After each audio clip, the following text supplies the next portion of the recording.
to my channel. So today I'm going to do a book review on a third book I just finished. It's a Grave's End, and it's the third book in the Night Huntress series. It's the book right there, obviously, and it's by Jeaniene Frost. All right, let's get it started. So again, this is about Kat, and it begins with her luring another vampire. Right now she works in the FBI like she did in the first two books, and especially the second book. And she's luring a vampire, and then her cover got blown by the bartender, and then the vampire took off. He called her Red Reaper. And so this guy took off. He's like, oh no, not the Red Reaper. And then they had to chase him, and he was like hurting a bunch of like humans and people in the way. But then they caught him and they killed him, like her and Bones, and then and her team. And then they erased everyone's minds. And then what happens next is she wakes up at their home, and they have a cabin house in the woods in the middle of nowhere. That's where they live together, and they've been together obviously for a little bit, for about a year, it says in the book. And then even though they're married, because in the last book, remember, they got married, but just through like the vampire wedding, so it's just slashing their hands and then putting their hands together and saying certain vows, and that was it. And so then, sorry about the crash, my cat just knocked something off. Anyway, so then she woke up, and he had a ring and proposed to her, and she thought it was just like a ruby, but it turns out later in the book that it's actually really rare red diamond that his creator, Bones' creator, Ian, has tried to persuade him to sell to him for a while. But he saved it until he found the right person, and now it's Kat's engagement ring. And when they go and the team sees it, like, they're all happy except for Tate. Of course, Tate is not happy because he's still very much in love with Kat. And but then anyway, they got this other job that comes up, and they decide to test out Belinda, the vampire that's been helping train the men at the compound. She was one that Kat captured, and they held in a capsule to drain her blood, vampire blood, out of her. And they did that to make like pills and stuff to help heal their men and Kat more quickly. This was before Bones came back into her life in the second book. But in the second book, then he had Belinda, because he knew Belinda. He had her help train the men, and she'd been doing that and been doing such a good job that they decided to put her out in the field and see how she does, because Kat's getting more and more recognizable, and her reputation's gone so big that after the last time where her cover just got blown by the bartender that was a vampire as well, they see it as a little too dangerous, and so they're like, let's try her. And so they went and they took her, and they were at Chuck E. Cheese, and they had some orphan kid that was pretending to be Kat's son, and then Belinda was to learn the other vampires, because there had been families missing, and on surveillance it seemed green, and so they're like, oh, it must be vampires from their eyes and stuff. And so they went, and then soon enough a huge group of vampires showed up, and they were talking to Belinda and telling her about basically how they dress up in a Chuck E. Cheese costume, and then they are able to lure kids away with that costume and use their green ray from their eyes to basically, mind control and tell them to be quiet and everything. And they put them in their trunks, and then after they've lured so many away, then they drive off, and they can lure them to just lay there and be quiet and everything, and they slowly drain them and kill them. And I remember when I read that, I was like, that's just horrible. These vampires are very bad. So anyway, and then Kat hears this whole thing because she's got much better hearing than humans, and she sees one going to dress up in Chuck E. Cheese outfit. She ends up running into him, and well, she sees that he lures a kid away, and so she goes after him and starts fighting him and ends up killing him. And the scene's a little comical because some of the kids were like, "Don't hurt Chuck E. Cheese," and it was kind of funny. But then, and then they saw her kill him, and he stopped moving, and she's like, "This is gonna be traumatic for these children." Like, of course, they went back probably and like erased it from their memories and everything. The vampires mind control. That, you know, like Bones that worked for the FBI, he probably did that. But that part, I mean, it was sad and awful, like what those vampires were doing to children, but that part made me laugh out loud just a little bit. And then it turned out Belinda betrayed them, and she ran after Belinda because she has so much information that she could betray about the compound and her team and everything, so she went after and killed her. But because of that, one of the vampires got away. Then they went back to the compound, and then finally, after they told Dawn everything, which is her boss and her uncle, he finally said, "Hey Bones, you made me a promise when you became part of this team, and so now I'm gonna call on that, and I want you to change somebody." He promised to change whoever he wanted that proved that they could handle vampire blood and still not go like blood crazy, because, you know, some people become like, that brings out their worst side, and other people, they're the same wonderful person just with wonderful abilities. And so he's like, in the beginning, Bones was like, you have to, like in the second book, he was like, you have to make sure this person can handle being on vampire blood and see how they handle it, their personality is, like everything. And so he was like, "I'm ready for you to change someone." And then Bones like, "Hey, who?" And he's like, "Tate." And Bones was kind of like, "Tate, can you handle that? Because you'd be under my line, I'd be your sire, and the worst thing to do in the vampire world and law is to like betray your sire, and you hate me because Kat loves me, and can you handle that?" And Tate said, "I love her enough that yes, I can handle that." And Bones didn't like that, but he was like, "Well, okay, promise is a promise." So he changed him. The way they change you in the book is Bones had to drain him by sucking his neck, almost all the blood out of him, and then he had to have cut his own throat to have Tate and keep the knife there to keep it open, and because they heal so quick, to have Tate suck his blood back almost all the way as well, and then that's how they change to become vampires. And then and a ghoul is different in the way that, like, when they're seriously dying, if they get a little bit of vampire blood in them when they're dying, then you can revive them. And it's like a whole process that's in the second book at the end, so I'll leave that for if you read it. But anyway, so then he changes him, and he's like staying by his side for a while to help him adjust and learn to control his thirst and everything. And because of that, he's not with the cat as much.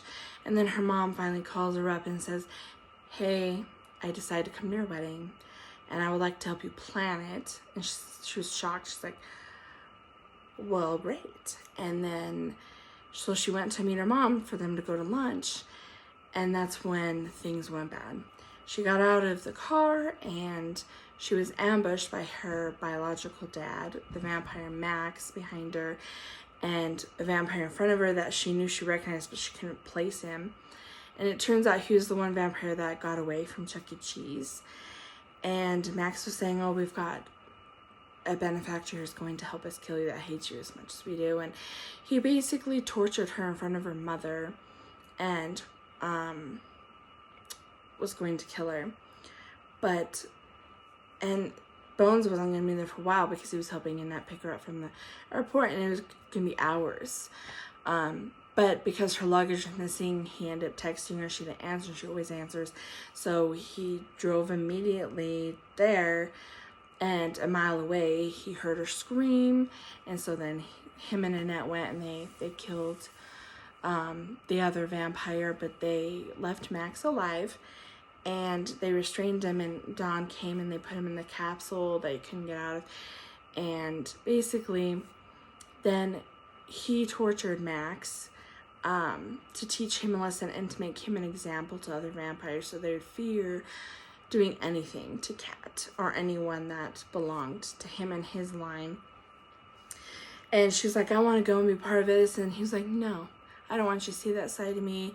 But because of what he did and put me through and you through, like, I'm going to do this. And so he did it. And then she was upset about it, but then she got over it. And that helped her get over it, actually. Also trying to find out who his benefactor was.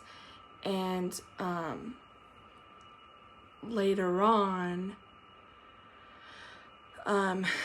Mencherez, his grandsire, the one that made his sire, called him and said, hey, you need to meet me. And he says, I've seen the future a little bit, and we need you. A war is coming. And so he then pledges, he makes a big thing and pledges to everyone that they are going to co-run both their lines together. They're going to be, and then he gave some of his powers over to him. And one of those powers was he immediately started hearing people's thoughts, like Bones. And then he could see better, was faster, stronger, all that stuff. And then they got in a war basically with Mencherez's wife, and she turns out to be Cleopatra's daughter. And he fell in with her a long time ago and turned her and married her. And she still hates him to this day because she found out he killed the man that she loved. And the only reason she agreed to let him turn her was for him to turn the man. But he lied and said he was killed. And then later on she found out he killed him so he could marry her and be with her. And so since then she's forever hated him. But she thinks of herself as like a goddess, a god. And her followers see her as this as well. They're kind of like fanatics, and they're Egyptian and everything. Anyway, they do go to war, and she actually can do spells and powers. And they go to capture one of her generals, and they do, but then they kill Bones in the process, and Kat's just heartbroken. But then when she wakes up after like being awake for a long time, and then getting drugged to go to sleep because she was just devastated after days. And even this, she was next in line after Bones because she was his wife, and so she had to prove to his line and kill some of his top men to prove that she could run the line. And Mencherez also made a thing like, I promised him, and we're gonna be in this war together, and she's gonna be in place of Bones. And then after that, she was just wrought with exhaustion and grief, and she just passed out. And then when she woke up, Bones was there, and he had white hair, and she was like, is this real? And he's like, oh, it's real. And she had to prove to herself that it was real, by stabbing herself in the leg, and that's when she realized this was real. And he told her that that he was dying withering, but then some men came across him, and he was barely able to grab them and suck them dry. And then Dawn, he was able to get to a phone and call Dawn because no one else was picking up because they were in the middle of war. And so Dawn came and got him and gave him bags of plasma, and then he finally made it back to her. And I guess that was one of the things he inherited from Mencherez that his sire used to be able to do, was like wither, like he's all the way dead and then come back, kind of a thing. And they were all like complete shocked, but they were all so happy. And then after that happens, then she chases her mom out because her mom and her are getting a fight. And then she hears something and she's like, it's not a vampire, it's not a human. And she had no idea what it was, so she ran in and told them. They're all like high alert. And then found out it was ghouls, but a different type of ghoul. These ones were like enchanted by Patra from the grave. And they were basically just going to do everything they could to kill you. You just have to chop them out. But all their body parts and everything would not stop coming at you to kill you. And there was no way to kill them until you found the beacon that was drawing them, or until you were all dead. Then they would dissipate. That would break the spell. And so 3 vampires inside the house were looking for the object to try to destroy it, to save them. And that's when Kat came to realize, I know what it is. It's the general that we stole from her. And so one of the vampires, his name is actually Vlad, but he's actually like the Dracula that the book was written about. And he was in the book a little bit before, but he was like helping him in the war. And he also saved Kat from killing herself after hearing Bones died. And him and Kat are like really becoming good friends, Vlad and Kat. And Vlad and Bones do not like each other. They respect each other, but they don't like each other. But Vlad and Kat are becoming like really good friends, which is funny. And then anyway, so then she tells him, and he has a special ability to like combust things into fire. And she's like, can you combust him even though we're not like where you can grab him, touch him? He's like, yeah, because I've touched him before, so I can. So then he got him to combust, and that saved all of them. And then they got to a safe house, and that's when everyone said, Mercari's like, can you do the same spells as Patra? And he was like, well, yes, I can, but it's like against vampire law, and it's like poor form.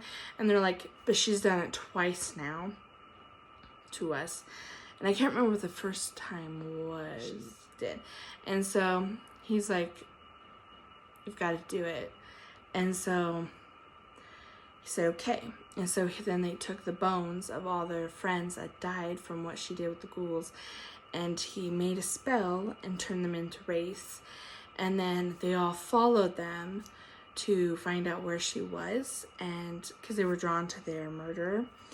And they were torturing her.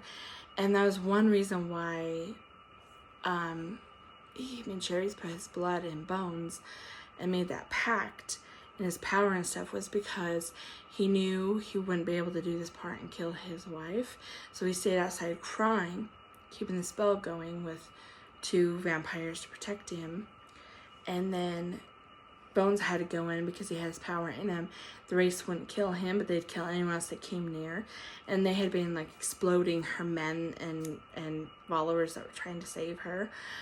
But they wouldn't him. And so then he killed her, and then the race disappeared and everything. But and another thing in the book, that Bones got so sick of Tate trying to like move in on his woman Cat, that when he came back, he told Dawn, like, I'm gonna give you a replacement in a week, and then you're gonna ship Tate off to do this other thing for the country and everything, like interrogate people and then wipe their minds and everything, and it's gonna be like the best thing for them.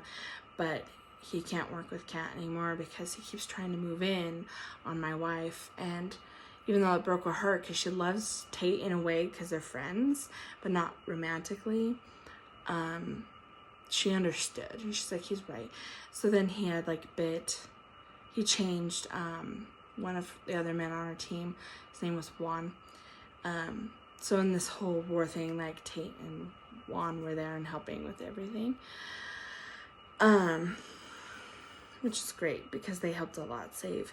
And then that's basically where it ended. But then she said she wasn't going to go back to her job at the end, because after Bones had come back, she realized what was important, and it was Bones and being with Bones. And so she, that's basically,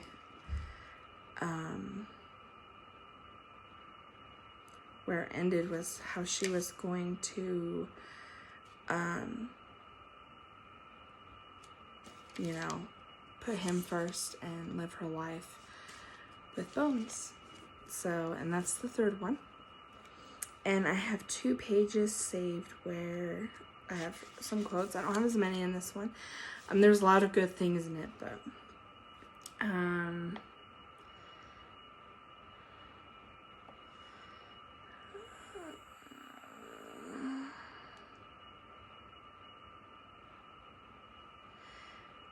okay. And this is after her mother called her to make lunch plans. She told Bones this. But she said, I still can't believe she wants to talk about the wedding. I marveled to Bones as I climbed into my car. He gave me a serious look. She'll never abandon her relationship with you. You can marry Satan himself, and that still wouldn't get rid of her. She loves you, kitten, though. She does a right poor job of showing you it most days. Then he gave me a wicked grin. She'll see you now and all that, but you know, and I hope that that's true. But I mean, her mom, I don't like her mother. Her mother just cannot stop hating Bones and all vampires.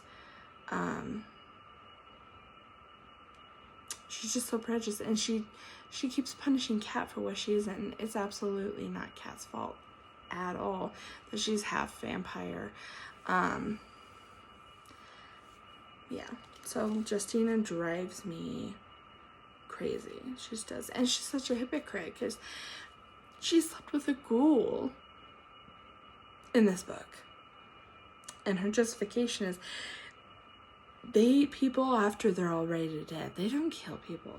But she told her mother that most of the vampires don't kill people either. They drink a little bit from you, erase your mind after they heal your marks, and then they do it to another human, another, and so they only leave a little bit more anemic. Like most of the time, vampires in this book are not killing humans. Most of the time, they're just not. And her mother still is just that way, and she's just a hypocrite, and I cannot stand her mother. And I cannot stand how Tate keeps hitting on her, even though she's told him, I don't feel that way for you. He won't stop, and it drives me bonkers. This after he had changed Juan, and she saw him as a vampire, and how crazy he was after women already. As a vampire is even more intense than when he was human. Bones put an arm around me as we headed toward the exit of this flesh feast. He'll learn that many women can satisfy for a short period of time, but when he falls in love, only one will sustain him forever. I cast him a sideways glance. Are you trying to seduce me? His lips curled with promise. Absolutely. And I love that because he was like, yeah, I've been with lots of women, and Juan is going to learn that, yeah, you'll be with a lot of women. They only satisfy for a short amount of time, especially as a vampire, until you find the right one. And then only that one can satisfy you. And I just thought that was so romantic, as well as so important for her to hear, because she keeps meeting his exes that he slept with and done stuff. And it's like really hard for her. But now, like, he tells her and shows her all the time that I'm not interested in anyone but you. So it's so romantic. Anyway, this is a really good book. I really enjoyed it, actually. There's a lot of action in this one. Lots of action. And so I definitely recommend it. I'm so excited to read the 4th one. So yeah, I hope you guys read this book and read the series. So good. And yeah, so hit the like button, subscribe, ring the bell, and let me know if you're reading these books at all. But I'll talk to you guys later. Bye. Bye, guys.